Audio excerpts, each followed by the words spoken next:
दिल्ली की गर्मी और भीड़भाड़ से परेशान होकर शर्मा परिवार ने एक बड़ा निर्णय लिया। रोहन, जो एक सॉफ्टवेयर इंजीनियर था, और उसकी पत्नी प्रिया, जो एक अध्यापिका थीं, दोनों ने उत्तराखंड के एक छोटे से गांव बागेश्वर में एक पुराना हवेलीनुमा घर खरीदा। घर पहाड़ों से घिरा हुआ था, जहां केवल पंछियों की आवाज़ें और पेड़ों की सरसराहट सुनाई देती थी। ये जगह बेहतर जीवन की उम्मीद से कहीं अधिक एक सपने जैसी प्रतीत होती थी। उनकी 8 वर्षीय बेटी माया भी बेहद प्रसन्न थी। उसे लगा जैसे अब उसके पास खेलने के लिए एक बहुत बड़ा बगीचा है। घर भीतर से काफी पुराना था, दीवारों पर नमी थी और लकड़ी के फर्श पर चलते ही अजीब सी चरमराहट होती थी।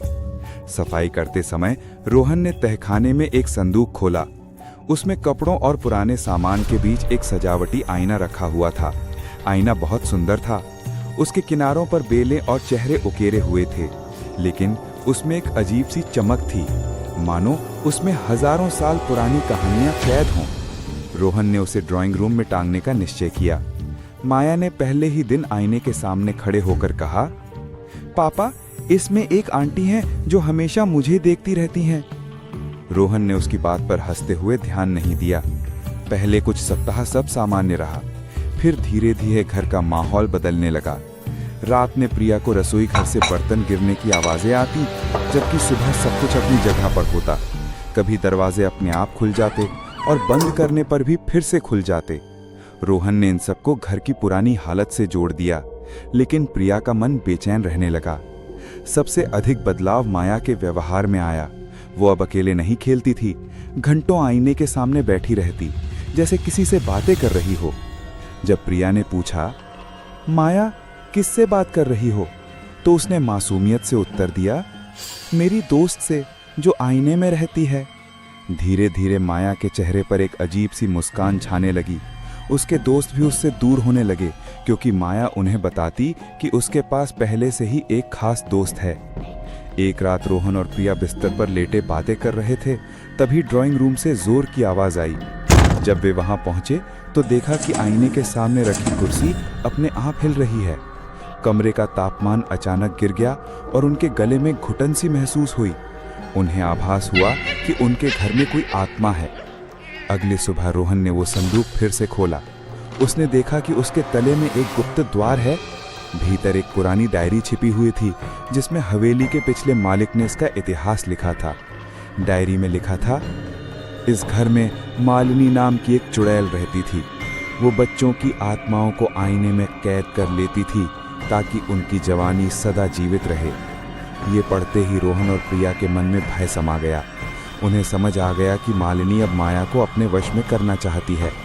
उसी रात माया आईने के सामने बेहोश पड़ी थी। उसकी सांसें तेज चल रही थीं और उसके हाथ पैर बर्फ की तरह ठंडे हो गए थे। रोहन तुरंत गांव के सबसे पुराने पुजारी के पास पहुंचा और सब कुछ बताया। पुजारी ने कहा, उस आईने में चुड़ैल की आत्मा कैद है, उसे तोड़ना ही होगा, लेकिन ध्यान रहे, तोड़ने से पहले कुछ विधि विधान करने होंगे, अन्यथा चुड़ैल माया की आत्मा को कैद कर लेगी। पुजारी ने उन्हें पवित्र जल और शक्तिशाली मंत्र दिए। रोहन और प्रिया ने ड्राइंग रूम में पहुंचकर पूजा आरंभ की। वे मंत्र पढ़ने लगे। जैसे जैसे मंत्र का उच्चारण होता गया, आईने में मालिनी की भयावह आकृति प्रकट होने लगी। उसकी आंखें लाल थीं और वो माया को पकड़ने के लिए हाथ बढ़ा रही थी। कमरे में जबरदस्त हलचल मच गई। प्रिया ने माया को कसकर पकड़ लिया और रोहन ने पवित्र जल आईने पर छिड़क दिया। आईना जोरों से हिलने लगा। उसमें से चीखों और कराहों की आवाजें आने लगीं। अंततः रोहन ने साहस बटोरकर पूजा के लिए दिया हुआ हथौड़ा उठाया और आईने पर जोर से प्रहार किया। आईना टुकड़े पुकड़े होकर बिखर गया। अचानक उसमें से धुआं निकलकर तेजी से गायब हो गया। उसी क्षण कमरे का तापमान सामान्य हो गया और सारी आवाजें बंद हो गईं। माया की सांसें सामान्य हो गईं और उसकी आंखों में मासूमियत लौट आई। रोहन और प्रिया ने उसे गले से लगा लिया। वो लोग तुरंत उस घर को हमेशा के लिए छोड़कर चले गए। अब जब भी उन्हें कोई पुरानी या अजीब वस्तु मिलती है, तो वे पहले उसके बारे में जानकारी जरूर लेते हैं। उन्हें यह एहसास हो चुका था कि हर सुंदर चीज के पीछे कोई न कोई रहस्य छुपा होता है, और कुछ जगहें ऐसी होती हैं जिनमें केवल यादें ही नहीं, बल्कि कहानियां और आत्माएं भी बसती हैं।